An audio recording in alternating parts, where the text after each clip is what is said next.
Hello, and thank you for joining us.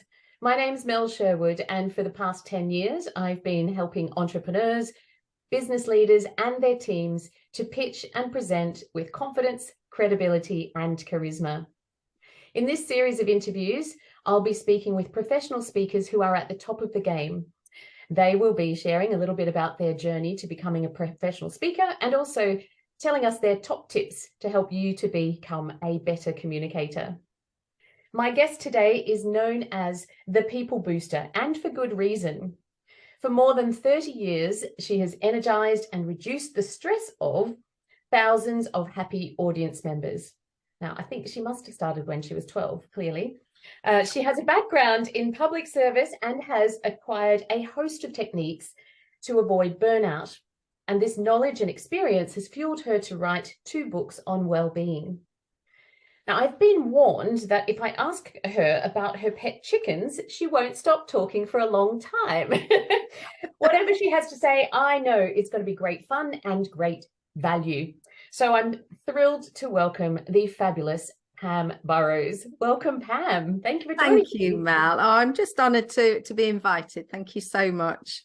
Well, I'm really thrilled that you're here. And I'm intrigued to know, how long have you actually been speaking as a professional speaker?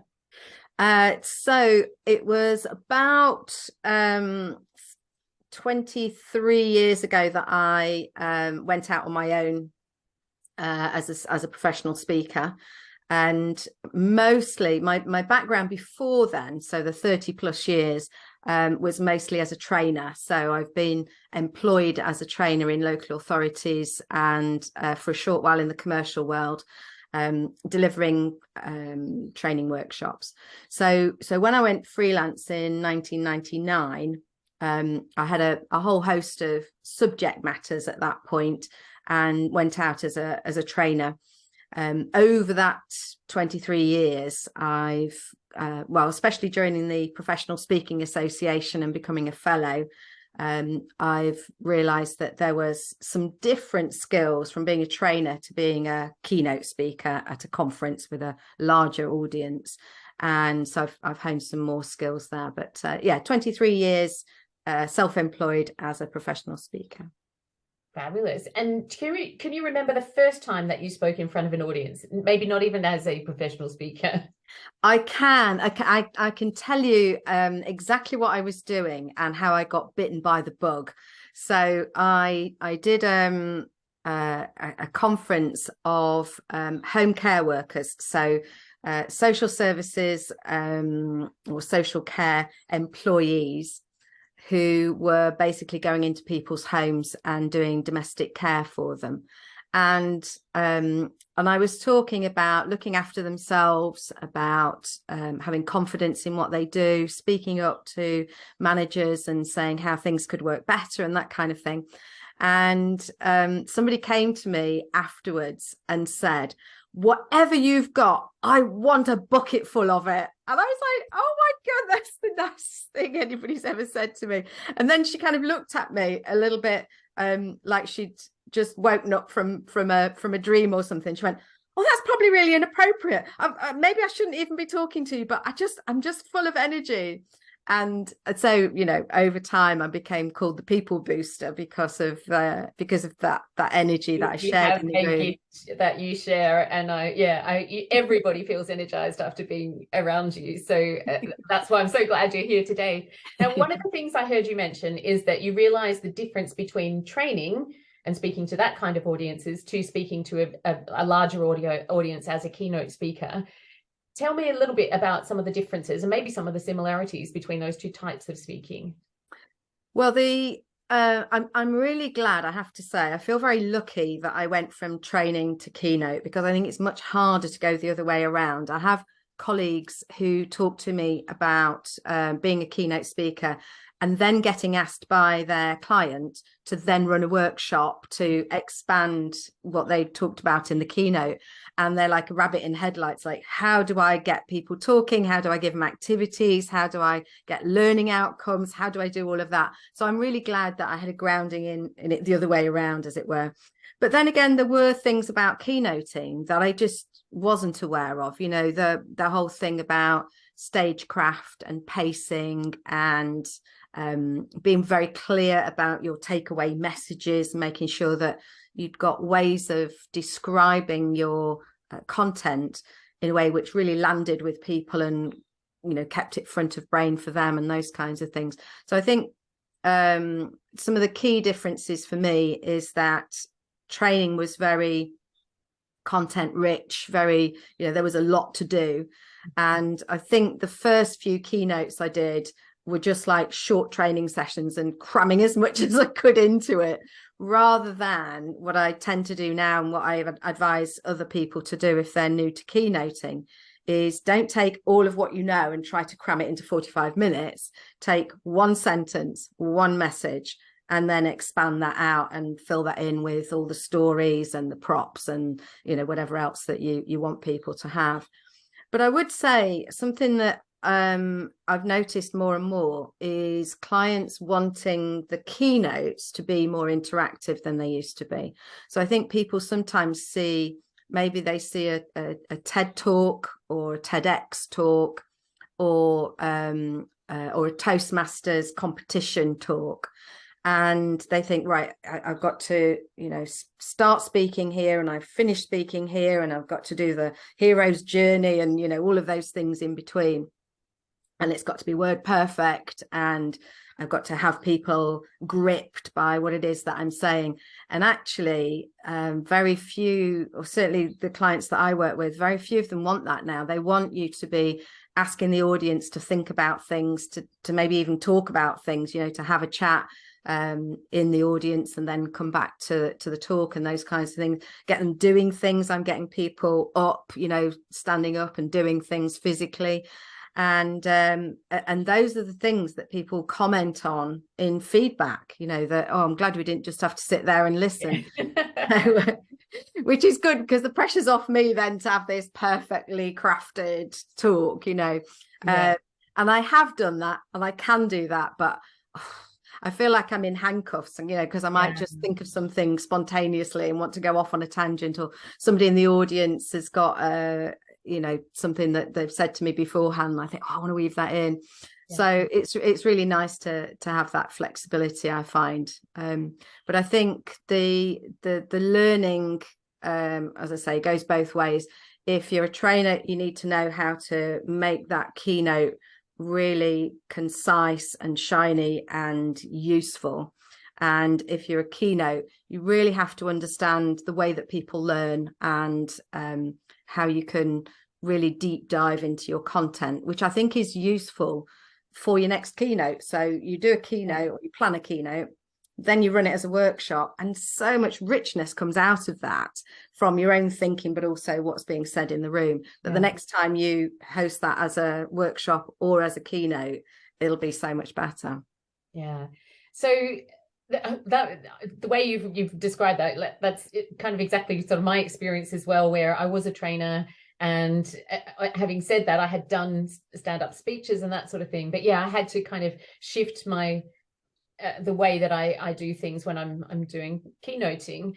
And interestingly enough, because of my background as a trainer, I feel much more in the zone and in my flow and in my style when I am actually interacting with the audience, rather than, you know, and people do value that more and more, I think, you know, rather than that passive listening. It's more actively involved, and audiences are really looking for that, I think. And despite the fact that, you know, some audience might be sitting back going, I don't really want to get involved, they can't help themselves when you engage them. So what about actually, if we take that into the workplace for people? So if there's a manager leading a team meeting, or if someone has to give a presentation in a meeting for some reason, updating on their project or whatever it might be, what are some of the things that people could use in the workplace that would be helpful for them, that you've learned along the way in terms of training and keynoting?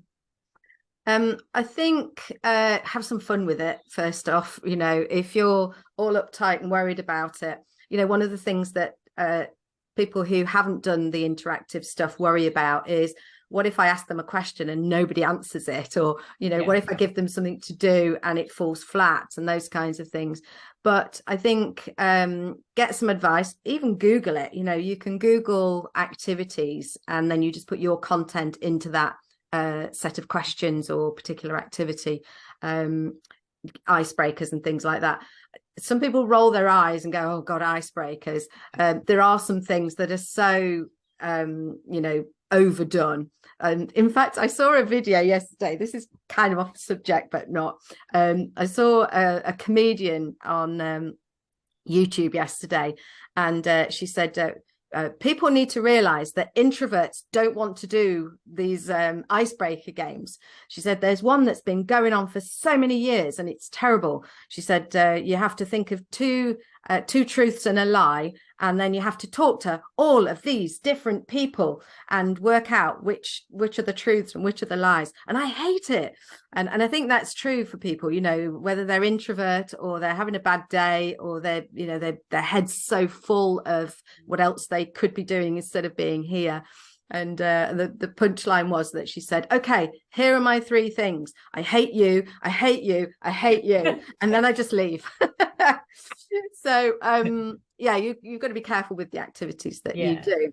Yeah. But just open it up to questions. So if you're a manager and you've got some sales figures or some a change in the way that your policies and procedures or whatever it is, you might feel like I'm just going to need to dump this information on people. But just ask some questions. How has this been going for you? What kind of problems are you faced with? You don't always have to have an answer to the question or a solution to the problem. It's just about allowing people space to speak about what their experiences are. Then the beautiful thing is, if you've got a room full of people, even if it's just a handful, you can then say, does anybody else want to respond to that? If there's something that puts you on the back foot, they may or may not come up with a good answer. But while they're doing that, you've got a bit of extra thinking time to think, what am I going to do with that? But get them active, do it in a different place. It doesn't always have to be, I hate these places with nylon carpets and fluorescent lights, and, get people outside, get people walking and talking, do it in a different environment, or just in different ways, and don't be afraid to be creative with it.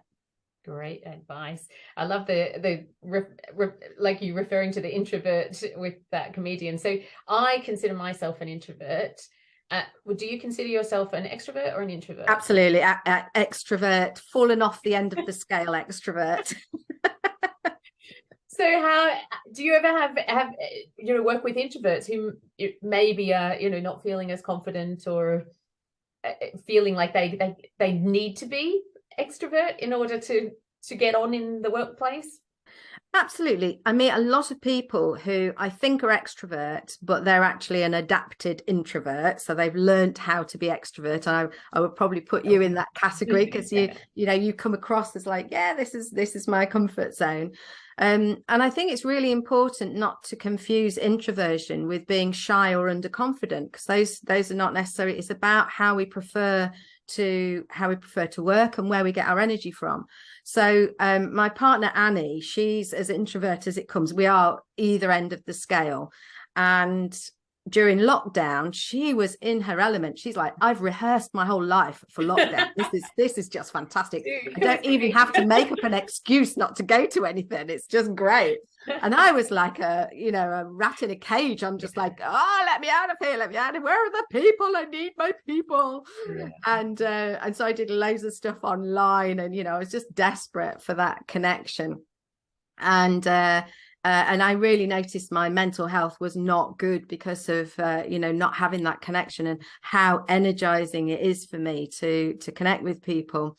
And so when I'm working with people who are very introvert, I'll often recommend a book which is called Quiet by Susan Kane, which is just so empowering. Well, it's empowering for introverts because it lists all of the amazing things that happen in the world, which are mostly down to introverts because they do the thinking, rather than extroverts like me. I'm like, I've just had an idea, so I'll say it out loud in front of everybody before I've really thought about whether it's going to work or not, or whether it's a really stupid idea.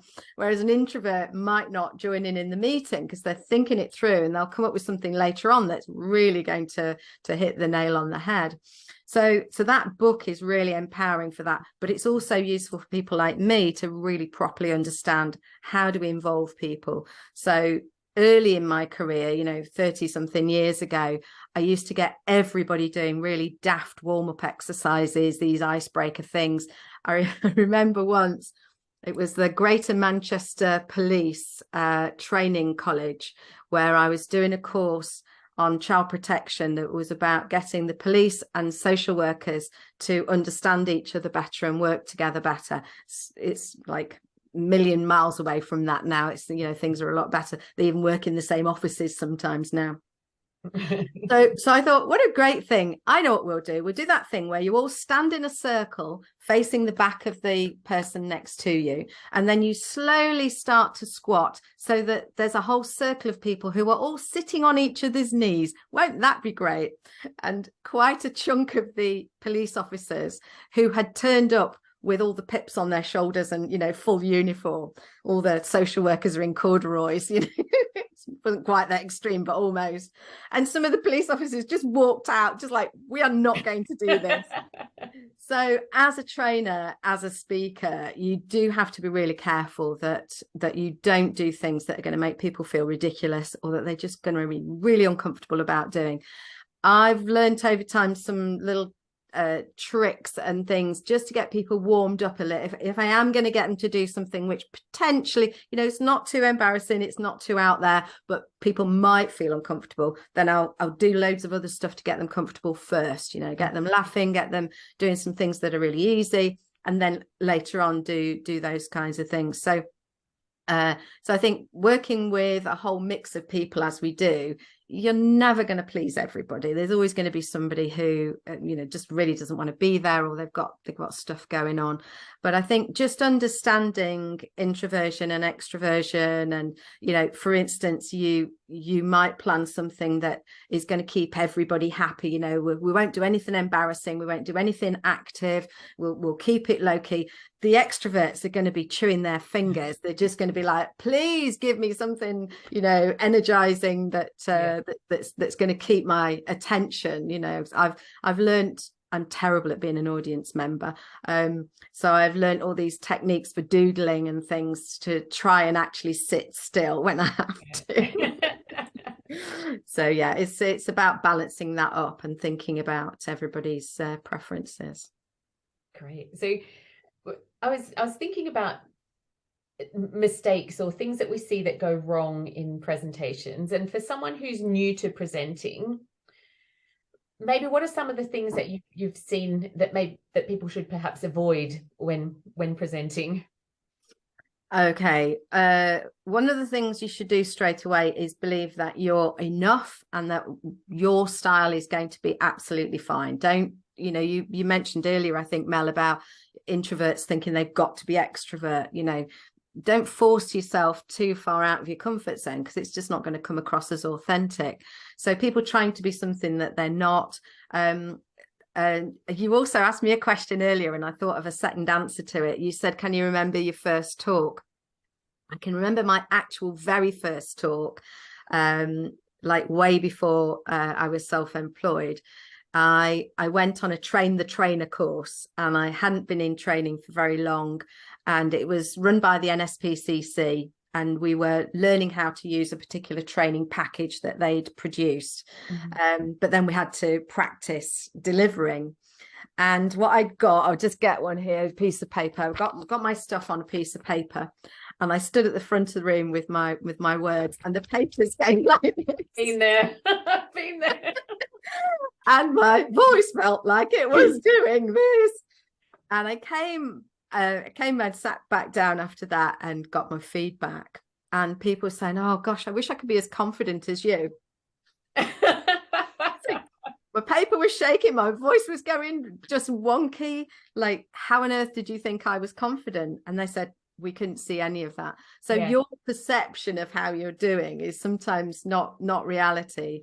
people will not be able to see how you feel inside. So, you know, another overused phrase, fake it till you make it. People will not realize how worried you are, but avoid the piece of paper because that's give the game away. I've learned that a piece of cardboard is some things, have a little clipboard with it on if you really need it. I can remember another thing, that if you're able to use slides, just avoid the whole notes thing entirely. And something that people say about my slides is like, I can't believe how many there are, but actually there's no writing on most of them. What they are is either funny pictures or cute pictures, or, you know, maybe it's a hippopotamus or it's a kitten in a basket, or, you know, whatever it might be. But that picture is my aid memoir. It's a picture which will make the audience go, oh, that's interesting. But it's also something that will make me remember what it is I was going to say at that point. And so your slides can be that dual thing about being a visual aid and an aid memoir for you, without then having to have all the notes. And if you have got loads and loads of reams of information that they need, give them that after, you know, you don't need to just give it as a handout through. Give it as a handout, but only afterwards. People giving handouts before the speech, you know, sometimes I've done that on training where the client has done all the photocopying and I arrive at the venue and all the handouts are on the table and I quickly skip them all. Like, no, even me, you know, if somebody gives me a handout early, I'm flicking through and I'm reading it, and I'm when are we belly into that part, miss? Absolutely. Wow, there's so much gold in there in terms of tips for people. And I think, you know, that whole idea of the slides being not wordy, and because if there's words on the slides, we will read them if we're nervous. And if we have notes in our hand, we will read them if we're nervous. So it's a case of prompting your memory, and that's where the sort of practice and the preparation comes in as well. But something that you said at the beginning of that, which gave me a whoosh of emotion, actually, because it was around being enough. Right. And you actually gave me one of the best pieces of advice I've ever had in relation to speaking. And I actually share it with my clients as well, because do you remember when we were speaking, I think it was in Leeds? And and we were in a hotel the night before, and I was texting you saying, I'm so nervous. Now, just to fill everyone in, this was that we were both about to speak in front of a group of professional speakers. And for me, that's pretty nerve-wracking. You know, everybody has their ideas on what it should be. And I was feeling really stressed. It was new material for me. I hadn't shared it very much. And so I can remember messaging you and saying, I'm so nervous. And, you know, and your message back was that let it go. You know, you are enough. And they're not expecting perfection. They just want some value. And that you're going to give that to them, of course, you know. And oh my gosh, it just gave me permission, really, to let go of the perfection. And you mentioned that even earlier, actually, around that getting hung up on being perfect with that, you know, a keynote speech or whatever. And oh my goodness, Pam, it completely transformed the way I speak. There's that piece of advice, and another piece that I got from another professional speaker, actually, about letting go. I let go of my notes and let go of expectations and all of that. And as soon as I did that, and I trusted that I was enough and that I didn't have to be perfect and I could just step in, my whole speaking changed, because I was able to be fully present and in the moment rather than up in my head and stressed about everything else. And it's such a valuable piece of advice. So thank you. There's my official thank you. I probably said it to you before, but I don't know if you realize how much of an impact that little supportive text message helped. You boosted me. You such a boosted you. So that was, I mean, I really value that. And it's, as I said, totally changed how I present and approach things now. So it was, and so I would encourage anyone who is feeling that pressure to be perfect to let it go. And sometimes the one-to-one clients who come to me, honestly, that's really all they need sometimes, is permission to not be perfect. And to just step into who they are and speak from the heart. And it's really fascinating. So I'm going to ask you just another little thing in terms of engaging, being an engaging communicator. Do you think there's a number one thing? Is there one thing that really ensures that people are engaged when you're communicating with them, whether that's one-to-one or in front of an audience? Can I have a 1.5? You can have a 1.5, of course you can.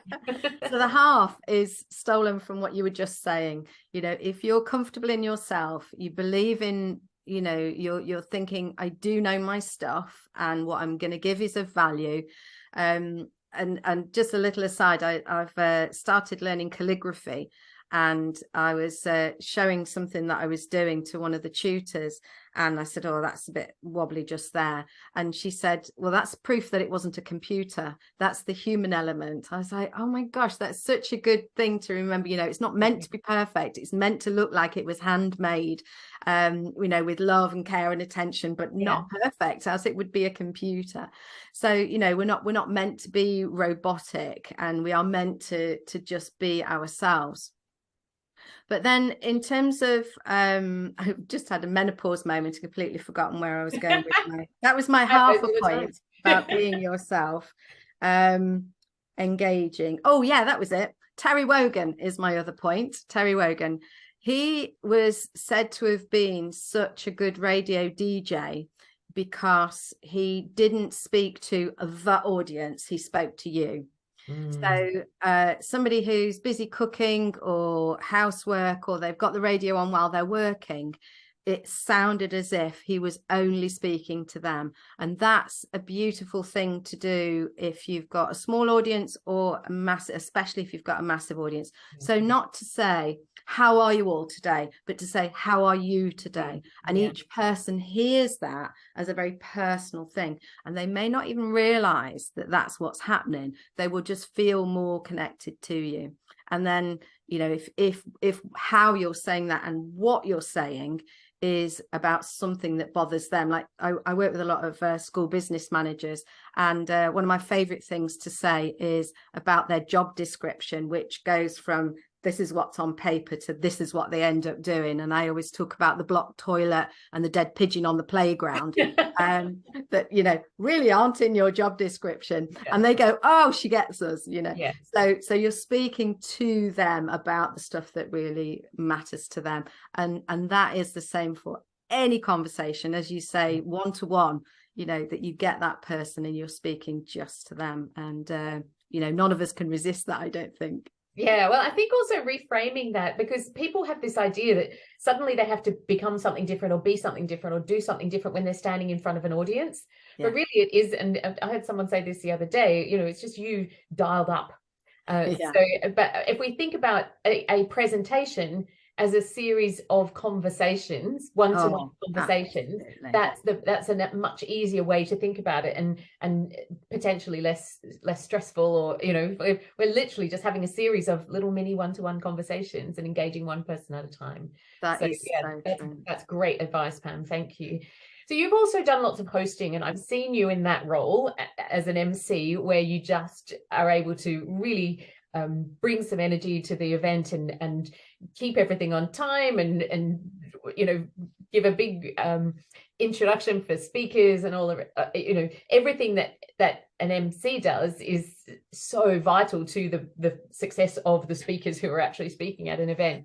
And I know that some of the people watching here will have had to, or will in the future maybe need to host an event of some type themselves. Do you have any tips in terms of hosting an event and how to be successful at that? Because it's not the easiest job, and people think they can speak at an event and host it and all the rest of it, and it's really hard doing everything, isn't it? It is. If you're hosting all day, it is absolutely exhausting, because you are on all day. You're like, is everybody in the right place? Are we on time?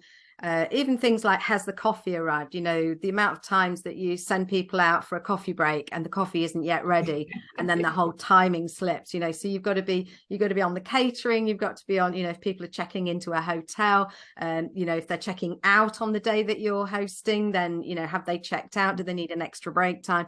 All of those things, you're just so switched on the whole time that it is exhausting. But it is absolutely fabulous, and when it goes well. So my first tip was, I feel like I've got one just here. is the clipboard is very important. You can print something off that's branded if there isn't something like that already, with the conference on there, but a clipboard is really, really important. If you wear reading glasses, get some varifocals, even if the top bit is completely blank, because taking your glasses on and off and having a clipboard, and if you've got a handheld mic, nightmare. But my yeah, know from experience, do you? Oh my gosh, yeah. And then when the lights are hot and your glasses are slipping off your nose and all of that kind of thing, lots of things around that. But the key thing for me is how much in advance you need the information, and don't pussyfoot around demanding that speakers give you their introductions, that the organisers tell you the timing and the lunches and the coffees, and, you know, just absolutely nailing that and write all of that down. What I tend to do is I have one session at a time, so it's just on you know, each piece of paper disappears rather than trying to get it all on one sheet. And when you've done with that bit, you've done with that bit, and it's really clear. But yeah, just knowing everything that's going on, where everything is, and making sure people give you the information that you need. But also to flex with it a bit as well, because emceeing can be a little bit stand-up comedy-ish, but it doesn't, you know, you don't need to plan a joke. What's beautiful, which relates to the thing we were just talking about, is to say, you know, you make a joke about the coffee having been late, or if it's snowed, or, you know, just something that's happening that is a shared experience for everybody. When you mention those things, again, there's a sense of camaraderie that you know, you're acknowledging what's going on. And I was at a conference recently where everybody had been having, I think they were having trouble logging on to the Wi-Fi. And when the MC mentioned it, everybody fell about laughing. I was thinking, yeah, if it's something that's a problem that people are experiencing, that's actually getting in the way of what they need to do on that day, and you don't mention it, there's a bit of a, you know, a disjointed feel to it. So yeah, I'm aware that I could probably talk all day about how best to host, so I'll go stop there. Well, that is brilliant tips. Thank you very much. Now, I know you really want to talk about your chickens, but I'm actually just gonna, the closest thing that I'm going to do is to ask you, what would be your advice for someone who is too chicken to stand up and speak in public? Oh, bless you. Well done. Hang on, I have these available. You have a gold star for that. Oh, thank you. I'd say, well, first off, I'd say, do you really have to stand up and do it? You know, is there another way of doing it? Because, you know, sometimes we force ourselves into things unnecessarily. But secondly, be prepared, be yourself, do it your way. If you've seen somebody that you really admire, do not compare yourself to them, and do not think that you need to do it like them. There might be little bits of it that you think, oh, that's a great idea, I'll try it that way. But do it your way, and make it, you know, you've already said this, but I think it is the most important thing, Mel, is make it a conversation. You know, we're just having a chat. I've got some stuff I need to say. And the more you speak as if it's a conversation, the more comfortable people are going to be. You know, if you're pontificating and trying to, you know, speak differently and all of that, it's there's just too many balls to juggle at the same time. But if you, many years ago, I was doing a very big gig at a very big venue for the biggest fee that I'd ever had.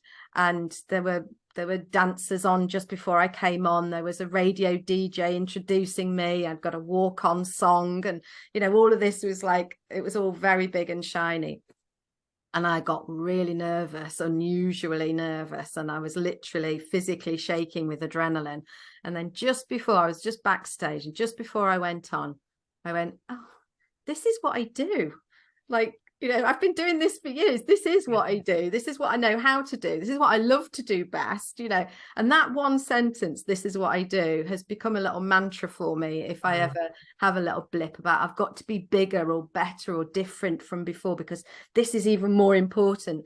We really need to knock things down to size and go, no, this is what I need to do today. I know my stuff.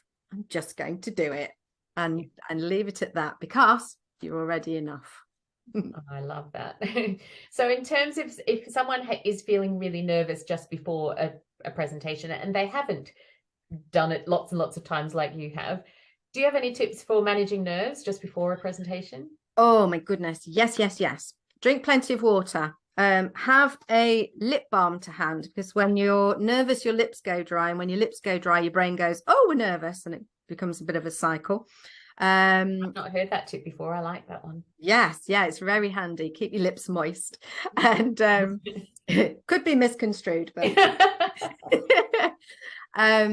make sure you eat something, because an empty stomach, even if you're really nervous, eat something, because the adrenaline, if your stomach is empty, the adrenaline is just going to run rampant and make you feel dreadful afterwards. It's like an adrenaline hangover. Yeah. So that's really important. But the thing that I say to people more than anything now is think about your body, because you can sit there and you can do NLP techniques and you can do mindfulness and you can do breathing. You can do all kinds of things that help the brain to calm down and be in that calm space. But if the body thinks there's some kind of threat, with this adrenaline and cortisol we've got going on, we need to do something with that. So run on the spot or just shake your whole body, which resets the nervous system. It's almost like, right, I had all that adrenaline. The body and brain thought I needed it. I'm just going to get rid of it. So just physical movement is really going to help to shift because if you think of it as just chemicals, then we shift that out. But breathing as well, nice long deep breathing, remembering that the out breath is the one that relaxes us. Sometimes when people talk about deep breathing, they keep gulping in big breaths. The in breath is the one that gets us ready for action. It's the out breath that relaxes us. So loads of out breathing, shaking it off, and just put a big smile on your face and think, well, what's the worst that could, no, don't think what's the worst that could happen. Start picturing what's the worst thing that could happen. I can do this. What's the best that could happen? Yeah, I am enough. And I think, as well as that body stuff, there is a lot of changing that script in our brain, as you said before, where you said, I've got this, I can do this. Often when I've coached people, I don't do one-to-one coaching anymore, but often when I've coached people, I'll say, what are you picturing about this speech? And they'll say, I'm worried about forgetting my words. I'm worried about people not listening, people tutting, rolling their eyes, sitting with their arms crossed. Okay, you are rehearsing an absolute disaster. Let's change the picture, let's start to imagine that the crowd is full of people who love you, who are just really rooting for you. And let's imagine that you're really enjoying it and you get to the end of it and you're punching the air going, that was fabulous. I'm really chuffed I did so well. Because, if you imagine it's going to go disastrously and then it does, well done, because that's what you rehearsed. Yeah, you've attracted it. Yeah. Well, the advice that you have shared today, I'm sure is going to help a lot of people who will watch this. So thank you so, so much. And for bringing the energy that is Pam Burrows, People Booster. And if anyone wants to get in touch with you, what's the best way to do that? Well, if you put Pam Burrows into the internet, I am like a bad penny. I just turn up everywhere. But my website is pamburrows.com. I've got lots of free stuff available on YouTube around confidence, but mostly my subject is stress reduction and wellbeing. So loads of stuff on YouTube. You can find me there, or follow me on Twitter, find me on LinkedIn. But Pam Burrows, People Booster is, I'm pretty much all over the place, being an extrovert. There is that. Well, thank you so much for being with me today. It's been an absolute pleasure and fabulous having a conversation with you. Thanks again. Thanks, Mel.